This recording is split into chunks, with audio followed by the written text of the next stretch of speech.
स्वर्णोदयदीप्तिम् अखिलभुवनचैतन्यप्रसारम्।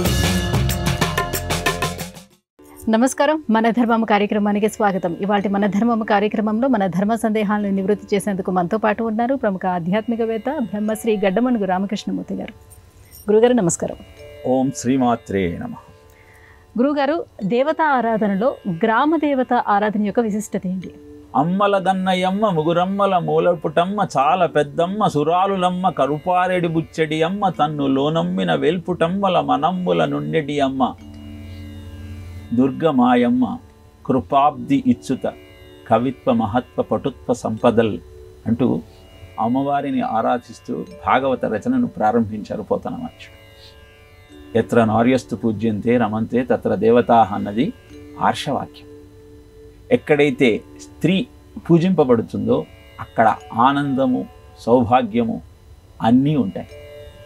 అందుకే మూల చైతన్యాన్ని జగన్మాత రూపంలో ఆరాధిస్తూ సరస్వతి లక్ష్మి పార్వతులుగా సృష్టికి మూలమైనటువంటి దేవతామూర్తుల యొక్క ధర్మపత్నులను పూజిస్తూ మన జీవితం సంతోషంగా ఉండాలని కోరుకుంటాం.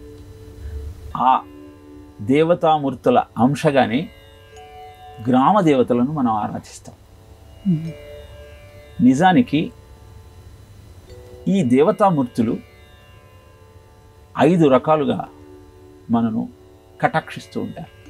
ఇలవేల్పని, కులదేవమని, పేరంటాల దేవతలని, వనదేవతలని, గ్రామదేవతలని ఒక్కొక్క ప్రయోజనాన్ని ఆశించి ఒక్కొక్క మూర్తిని మనం ఆరాధన చేస్తూ ఉంటాం.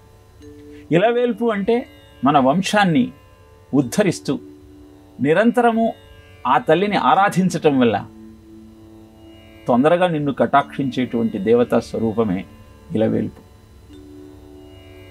బాలమ్మ, వీరనాగమ్మ, లక్ష్మమ్మ అంటూ అనేక మంది దేవతా స్వరూపాలు మనను కటాక్షిస్తూ ఉంటాయి. కులదైవం ప్రతివారు వాళ్ళు ఆచరించేటువంటి వృత్తిని అనుసరించి ఆ దేవతను ఆరాధిస్తారు. నిరంతరము నీళ్లల్లో సంచరిస్తూ చేపలు పట్టుకుంటూ జీవితం గడిపేవారు గంగమ్మ తల్లి అంటూ ఆ తల్లిని విశేషంగా పూజిస్తారు. అది మా కులదైవం అని చెప్తారు. అడవిలో జంతువులను వేటాడుతూ జీవనాన్ని గడిపేవారు వాల్మీకి మహర్షిని పూజిస్తారు. అలానే సమాజ శ్రేయస్సు కోసం త్యాగం చేసిన వాళ్లను పేరంటాల దేవతలను పిలుస్తారు. పెనగంచుపోలు, తిరుపతమ్మ, పైడి తల్లి వీళ్ళంతా పేరంటాల దేవతలుగా కీర్తింపబడితే విశేషంగా మనం ఆరాధించి లక్షల మంది అర్చించే సమ్మక్క సారక్క వీళ్ళు వనదేవతలుగా కొండదేవరులుగా పూజింపబడతారు. ఇక గ్రామాన్ని గ్రామంలో ఉన్న ప్రజలను రక్షించే తత్వం కలిగిన వారు గ్రామ దేవతలు. నూకాలమ్మ, తలుపులమ్మ, పోషమ్మ, ఈదమ్మ ఒక్కొక్క ప్రయోజనం. పోషమ్మ అంటే పోషించే అమ్మ, నూకాలమ్మ అంటే బియ్యం నూకగా మారినప్పుడు ఆ ఆహారాన్ని స్వీకరించి మన శక్తియుక్తులను పెంచుకుంటూ జీవితాన్ని గడిపే క్రమంలో ఏ అంటువ్యాధులు రాకుండా నూకాలమ్మను ఆరాధిస్తాం. మన తలుపులలో నిత్యము నిలిచి మనకు మార్గదర్శకమయ్యేటువంటి తల్లిని మనం తలుపులమ్మ అని పిలుస్తాం. ఇలా ఒక్కొక్క గ్రామదేవత ఒక్కొక్క ప్రయోజనం ఆశించి మనం పూజిస్తే మనను కరుణించేటువంటి ఆ జగన్మాత యొక్క అంశలే.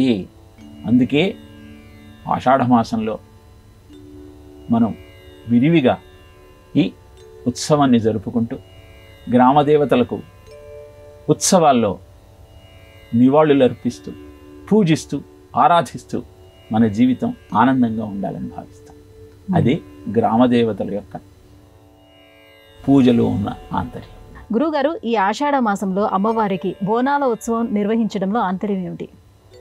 ఆషాఢ మాసాన్ని అనారోగ్య మాసంగా భావిస్తూ ఉంటారు. కారణం ఏమిటంటే ప్రకృతిలో వచ్చే మార్పు. ఆషాఢ శ్రావణ మాసాల్లో వర్షాలు పడుతూ అంతకు ముందు ఉన్న వేడి తగ్గి క్రిమికీటకాల బాధ పెరిగి అంటువ్యాధులు వచ్చేటువంటి అవకాశం ఉంది కనుక ప్లేగు, కలరా లాంటి వ్యాధులు ఒకప్పుడు సమాజాన్ని కుదిపివేస్తున్నటువంటి సమయంలో సామాజికంగా ఎలా ఈ ఉపద్రవం నుంచి బయటపడాలి అని ఆలోచన చేస్తూ ఒక ఉత్సవంగా అమ్మ ఆరాధనను చేయటం ప్రారంభించారు. అందరినీ కాపాడేది ఆ తల్లి. నిజానికి మనం బోనాలే కాదు, వసంత నవరాత్రి ఉత్సవాలు, శరద్ నవరాత్రి ఉత్సవాలు జరుపుకోవటంలో కూడా విషదంష్ట్రలుగా భావింపబడే ఆ 2 ఋతువులలో శక్తి సంధానే శరీర ఉత్పత్తి, శక్తితో అనుసంధానమయ్యి ఈ ఉపద్రవాల నుంచి బయటపడటం కోసం అవసరమైన శక్తిని పొందటమే అమ్మవారిని ఆరాధించటంలోనే అంతర్యం. అదే కాకుండా 17వ శతాబ్దంలో హిందూ ధర్మం మీద జరుగుతున్న దాడిని తట్టుకోవటం కోసం ప్రజలలో ఐకమత్యాన్ని ఉత్పన్నం చేయాల్సిన అవసరం ఏర్పడింది. ఎప్పుడు అలాంటి ఉపద్రవం కలిగినా మనను కాపాడేది దైవమే. ఈ సత్యాన్ని గ్రహించిన సామాజిక స్పృహ కలిగిన మహానుభావులు ఇలా అంటువ్యాధులు రాకుండా అందరూ ఉత్సవంలో పాల్గొంటూ ఏ తల్లి అయితే మనకు రక్షణ కల్పించగలుగుతుందో ఆ తల్లిని ఆరాధిస్తూ ఆరోగ్యంగా, ఆనందంగా, ఐకమత్యంతో ఉండాలన్న భావనతో ఆషాఢమాసంలో బోనాల ఉత్సవాన్ని జరుపుతూ ఉంటాం. మనం గమనిస్తే ఆ బోనాలలో ఉపయోగించేటువంటి వస్తువులు, పరికరాలన్నీ కూడా ఆరోగ్యాన్ని పెంపొందించేవి. పసుపు, వేపమండలు, సున్నం పూసిన కుండ, ఇలా ఇవన్నీ కూడా నీ ఆరోగ్యాన్ని పెంపొందిస్తూ, ఐకమత్యాన్ని వృద్ధి చేస్తూ, ఆనందంగా ఉండటానికి అవసరమైన సాధన క్రమాన్ని అందరితో కలిపి ఆచరింపజేస్తూ సామాజిక జీవితం చక్కగా ఉండాలన్న తలంపుతో ఏర్పాటు చేసినవి. అందుకే ఆషాఢమాసంలో భాగ్యనగరంలో ముఖ్యంగా నెలంతా ఏదో మూల అమ్మవారి అర్చన కనపడుతూనే ఉంటుంది. ఆ పోతరాజు నృత్యాలు, రంగం మీద అమ్మవారి ఆవహించటం వల్ల చెప్పేటువంటి అద్భుతమైన భవిష్యవాణులు, అందరూ కలిసి ఆ ప్రసాదాన్ని అమ్మవారికి అర్పిస్తూ అనంతరం ఆ తల్లిని కొలుస్తూ తమ జీవితం చల్లగా ఉండాలన్న భావనతో చేసేటువంటి ఉత్సవాలు ఈ ఆషాఢమాసంలో మనకు కనపడుతూ ఉంటాయి. గురువుగారు, గురువు ఎటువంటి లక్షణాలను కలిగి ఉండాలని మన ఆర్ష విజ్ఞానం మనకు తెలియజేస్తుంది? గురువు అన్న శబ్దం భగవంతుని ప్రతిరూపంగా, భగవన్నామానికి ప్రత్యామ్నాయంగా చెప్పబడుతుంది. కంచి పరమాచార్య ఈనాటి సమాజంలో గురువులు తమలో ఉన్న విద్వత్తును ప్రకటిస్తూ ప్రజల మన్ననలను పొందుతున్నారు, కానీ వారు చెప్పే మాటలను వాళ్ళు అనుష్ఠానం చెయ్యకుండా దమ్మంతో ప్రవర్తిస్తూ ఉన్నారు. అనుష్ఠానం లేనటువంటి ప్రబోధం ఎలా ఫలితాలను ఇస్తుంది? కనుక అనుష్ఠానం తప్పనిసరిగా ప్రతి గురువులో ఉండాలి అని తెలియజేశారు. దయానంద సరస్వతి గారు, గురువు అన్నవాడు కేవలము బోధ చేసి తన బాధ్యత అయిపోయింది అని భావించవద్దు. ఇంకొక శిష్యుడు తనలాగా గురుత్వాన్ని స్వీకరించి గురువు చెప్పేటువంటి ఆలోచనను కలుగజేసేటువంటి అద్భుతమైనటువంటి మేధో సంపత్తిని అందరికీ అందించే ప్రయత్నం చేయాలి అంటూ గురువు ఎలా ఉండాలో తెలియజేశారు. ఇక లక్ష్మణ యతీంద్రులు ఈనాడు సమాజంలో శిష్యత్వం ఒక సరదాగాను, గురుత్వం ఒక దంభంగాను మారిపోయింది. అలా కాకుండా నిజమైన గురువు శాంతో దాంత కులీనశ్చ వినీత శుద్ధ వేషధారిన్ శుద్ధాచార అనుష్ఠాన తత్పర శుచిర్దక్ష అని అద్భుతమైన లక్షణాలు తెలియజేసి, శాంతంతో, ఇంద్రియ నిగ్రహంతో, వినయంతో, శుద్ధమైన వేషంతో శుద్ధాచార సుప్రతిష్ఠిత, శుద్ధమైన ఆచారాన్ని ప్రతిష్ఠిస్తూ, శుచి అంటే అంతర్బాహ్య శుద్ధి, దక్ష అద్భుతమైనటువంటి విజ్ఞానాన్ని అందజేసేటువంటి దక్షత, ఆధ్యాత్మ జ్ఞాన నిష్ఠాచ ఆధ్యాత్మిక జ్ఞానాన్ని పరిపుష్టంగా పెంచుకుంటూ, మంత్రతంత్ర విశారద మంత్రము తంత్రము యొక్క ఆంతర్యాన్ని గ్రహిస్తూ, ఏ విధంగా ఆ మంత్రాన్ని పఠిస్తూ తంత్రాన్ని ఆచరిస్తూ ప్రయోజనాన్ని పొందవచ్చో తెలియజేయగలిగినటువంటి జ్ఞానం కలిగి, అనుగ్రహము ఆగ్రహము ఈ రెండింటిని తన స్వాధీనంలో ఉంచుకున్నవాడే గురురిత్యభిధీయతే, గురువుగా పిలువబడతాడు అని గురువు లక్షణాలను తెలియజేయటం జరిగింది. కనుక ఏవో కొన్ని ఆధ్యాత్మిక విషయాలను గ్రహించి దాన్ని నలుగురికి చెప్పటం ద్వారా గురుత్వం సిద్ధించదు. ఆచినోహితి శాస్త్రార్థాన్ ఆచార్య స్థాపయిచ్చతి స్వయం ఆచరతే యస్య తం ఆచార్యం ప్రవక్షతే అని చెబుతుంది. శాస్త్రములలో ఉన్న విజ్ఞానాన్ని తాను తెలుసుకుంటూ, రహస్యాలను గ్రహిస్తూ, తాను వాటిని ఆచరిస్తూ నలుగురికి చెప్పినవాడే నిజమైన గురువు. ఈ విషయాన్ని గ్రహించి గురుత్వంలోని గొప్పతనాన్ని గుర్తిస్తూ జీవితాన్ని శిష్యరికం నుంచి గురుత్వం వైపుకు మరల్చుకునే ప్రయత్నం చేద్దాం. గురువుగారు, పాండవ పక్షాన చేరితే నిన్ను ఆరో భర్తగా ద్రౌపది అంగీకరిస్తుందని శ్రీకృష్ణుడే కర్ణుడితో చెప్పాడని చెప్తారు. శ్రీకృష్ణుడు ఇలా చెప్పడం సమంజసమే అని అంటారా? శ్రీకృష్ణుడు నిజానికి అలా చెప్పలేదు తల్లి. ఈ సందర్భము భారతంలో రాయబారానికి కృష్ణుడు వెళ్ళినప్పుడు ఎదురవుతుంది. రాయబారానికి వెళ్ళేటప్పుడు కృష్ణుడు ధర్మరాజుకు ఒక మాట ఇస్తాడు. ఏ విధంగానైనా సంధిని కూర్చేలాగా ప్రయత్నం చేస్తాను, యుద్ధం ద్వారా జరిగేటువంటి ప్రజా వినాశనాన్ని నియంత్రించే ప్రయత్నం చేస్తాను. ధర్మరాజుకు ఈ మాట ఇచ్చి రాయబారానికి వెళ్ళిన శ్రీకృష్ణుడు అక్కడ కౌరవుల యొక్క కుతంత్రంతో విశ్వరూపాన్ని చూపించాల్సినటువంటి అవసరం కలుగుతుంది. వీళ్ళు మాట వినటం లేదు, కనీసం కర్ణుడికైనా విషయం చెబుదాము, నువ్వు కుంతీపుత్రుడు అన్న రహస్యం తెలిస్తే అతనిలో మార్పు వస్తుంది అన్న ఆలోచనతో కర్ణుణ్ణి పిలిపించి రథం మీద కూర్చోబెట్టుకొని దూరంగా వెళ్ళి ఏకాంతంగా, కర్ణ, నీవు కుంతీపుత్రుడవు, ధర్మం పాండవుల వైపు ఉన్నది, నీవు కూడా పాండవులలో ఒకడిగా వారి చెంతన నిలిస్తే ధర్మరాజు నీ తమ్ముడు కనుక నీకు పట్టాభిషేకం చేస్తాడు, అర్జునుడు నీ సారథిగా ఉంటాడు, అభిమన్యుడు నీకు రక్షణ కల్పిస్తాడు, భీముడు ప్రతినిత్యము నిన్ను కంటికి రెప్పలా కాపాడుతాడు అని చెప్తూ, రాజశ్చ రాజకన్యాశ్చ ఆనయంత్యభిషేచనం షష్ఠే త్వాం తథా కాలే ద్రౌపది అనుగమిష్యతి అన్న వ్యాసుడు రాసిన శ్లోకానికి అనేకమైన అపార్థాలు కలగజేయటం జరిగింది.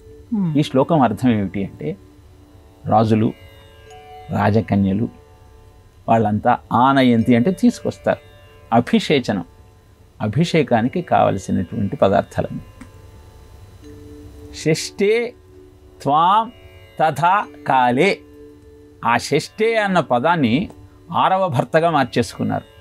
షష్ఠే కాలే అంటే మనకు కాలాన్ని విభాగాలు చేసి చతుర్థ కాలంలో భోజనం చెయ్యి, కాలాన్ని విభాగన చేసి చతుర్థ కాలంలో పానభక్త స్యాత్, భోజనం స్వీకరించు అని అథర్వణం చెప్పింది. అలానే షష్ఠే కాలే అంటే అభిషేకం చేసే సమయము అని అర్థం. అంటే ఆ శ్లోకం అర్థం ఏమిటి, వ్యాసుడి హృదయం ఏమిటి అంటే, నీవు పాండవ పక్షానికి చేరితే ధర్మరాజు నీకు బాసడగా నిలిచి పాండవులంతా నిన్ను సేవిస్తూ, నీవు అభిషేకం చేసే సమయంలో ద్రౌపది కూడా పాండవులను అనుసరించి నీ దగ్గరికి వస్తుంది అని చెప్పాడు తప్పితే 70 ఏళ్ల వయస్సులో మళ్ళీ ద్రౌపదికి నిన్నిచ్చి వివాహం చేస్తాను అని కృష్ణుడు చెబుతాడా? ఎంత అనౌచిత్యం! అప్పుడు ఆ సమయంలో 70 ఏళ్ళు పాండవులకు. అంతేకాకుండా వారి 5గురు భర్తలను ద్రౌపది స్వీకరిస్తున్న సమయంలో అవభృత స్నానం చేసి వాళ్ళ యొక్క ఔన్నత్యాన్ని నిలబెడతానని శపథం చేస్తుంది. మరి ఇంత అద్భుతమైనటువంటి సన్నివేశాన్ని ఎంత దుర్మార్గంగా మలిచారంటే, పండు కింద పడితే అది తిరిగి చెట్టుకు అతుక్కోవటానికి అందరూ తమ మనసులోని మాట చెప్పాలని పాండవులంతా చెప్పిన తర్వాత ఆ పండు తిరిగి చెట్టుకు అంటుకోకపోతే ద్రౌపదిని నీ మనసులో మాట చెప్పమంటే, కర్ణుడు నాకు 6వ భర్తగా కావాలి, అది నా మనసులో మాట అని చెప్తే ఆ పండు చెట్టుకు అంటుకుంది అని కథ ఎంత దుర్మార్గమైన కథ.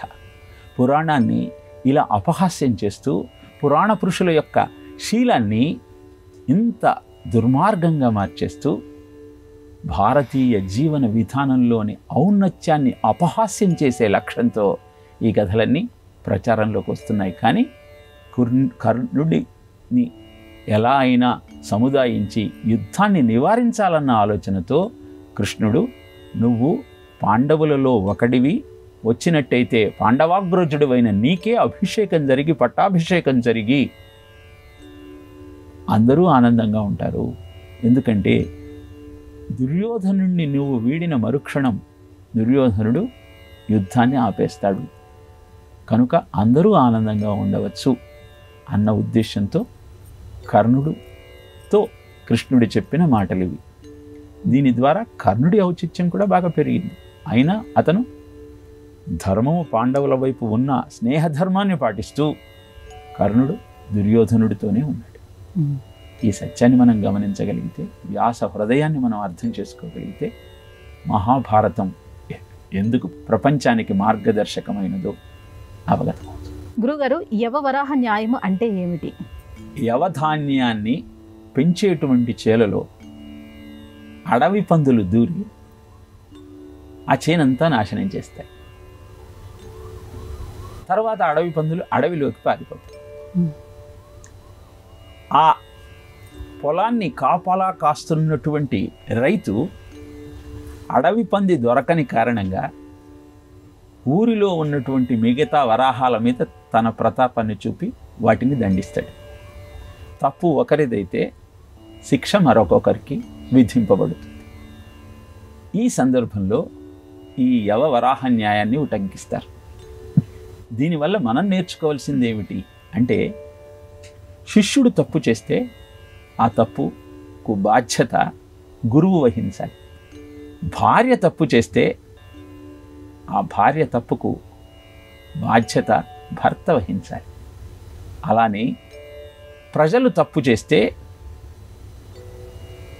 రాజు దానికి బాధ్యత వహించాలి. సేవకుడు తప్పు చేస్తే యజమాని ఆ బాధ్యతను స్వీకరించాలి. సనక సనందనాదులు జయ విజయులను శపిస్తారు. తమకు వైకుంఠ ద్వారం గుండా ప్రవేశించే సమయంలో వాళ్ళు అవరోధం కల్పించారు. అనంతరం తమ తప్పును గుర్తించి శ్రీమన్నారాయణుడి దగ్గరికి వెళ్ళి, జయ విజయులను మేము శపించాము, మమ్మల్ని క్షమించమంటూ ప్రార్థిస్తారు. అప్పుడు శ్రీమన్నారాయణుడు అంటాడు, జయ విజయులు నా భృత్యులు, భృత్యుడు చేసే తప్పిదానికి బాధ్యత వహించాల్సింది యజమాని అంటే నేనే, కనుక నన్నే మీరు క్షమించాలి అని సనక సనందనాదులతో మాట్లాడతాడు.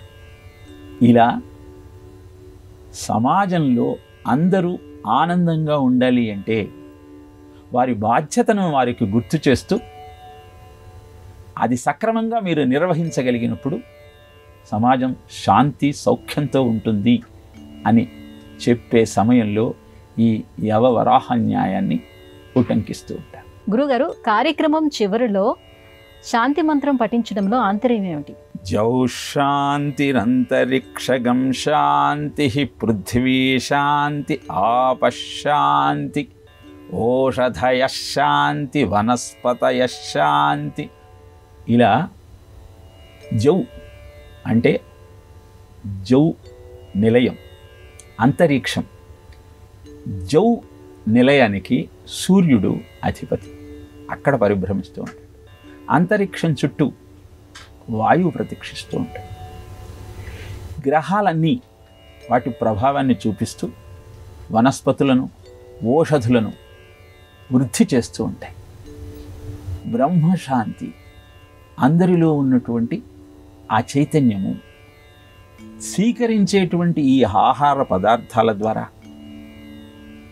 గ్రహాల నుంచి వచ్చే శక్తి ద్వారా సక్రమంగా ఉద్భవించి శాంతి ఏవ శాంతి, శాంతియే అంతా వర్ధిల్లాలి, విలసిల్లాలి అన్న ఆలోచనతో శాంతి మంత్రాన్ని జపిస్తూ మనం చేసిన ఈ సత్కర్మ అందరికీ ఆనందాన్ని కలిగించాలి అని మానసికమైనటువంటి భావాన్ని ప్రకటిస్తూ లోకా సమస్త సుఖినో భవంతు అన్న భారతీయ జీవన విధానాన్ని ఆ శాంతి మంత్రం ద్వారా మనం తెలియజేస్తూ ఉంటాం. మేము ఒక్కళ్ళమే ఆనందంగా ఉండాలి, మిగతా వాళ్ళు ఏమైపోయినా మాకు అవసరం లేదు అన్న చింతన ఏనాడు భారతీయ జీవన విధానంలో కనపడదు. లోకా సమస్త సుఖినో భవంతు, సర్వే జనా సుఖినో భవంతు అలా ఉండాలి అంటే ఓం శాంతి శాంతి శాంతి. 3 కారణాలు మన శాంతిని మనకు దూరం చేస్తాయి: ఆది భౌతిక, ఆధ్యాత్మిక, ఆది దైవిక. ఆది దైవికము అంటే వచ్చే ఉత్పాతాలు, వరదలు, భూకంపాలు, అగ్ని ప్రమాదాలు, వీటి నుంచి రక్షణ దొరకుగాక. ఆది భౌతికము అంటే భౌతికంగా వచ్చేటువంటి రోగాల నుంచి, దేహం నుంచి ఉద్భవించేటువంటి రుగ్మతల నుంచి.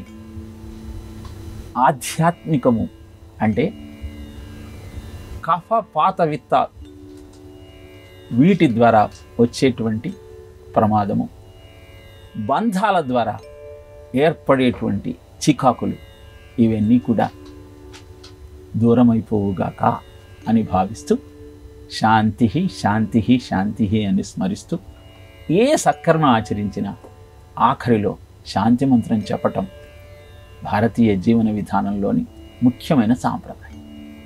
తెలుసుకుందాం, ఆచరిద్దాం, ఆనందంగా ఉంటాం. గురుగారు, ఇవాటి మన ధర్మం కార్యక్రమంలో మాకు వచ్చినటువంటి ఈ ధర్మ సందేహాలన్నీ కూడా నివృత్తి చేసినందుకు ధన్యవాదాలండి. కృష్ణార్పణం. ఇది ఇవాల్టి మన ధర్మం కార్యక్రమం. రేపటి మన ధర్మం కార్యక్రమంలో మళ్ళీ కలుసుకుందాం. నమస్కారం. ఈ కార్యక్రమాన్ని తిరిగి చూడాలనుకుంటే www.youtube.com/ETV Life Spiritual లో చూడవచ్చు.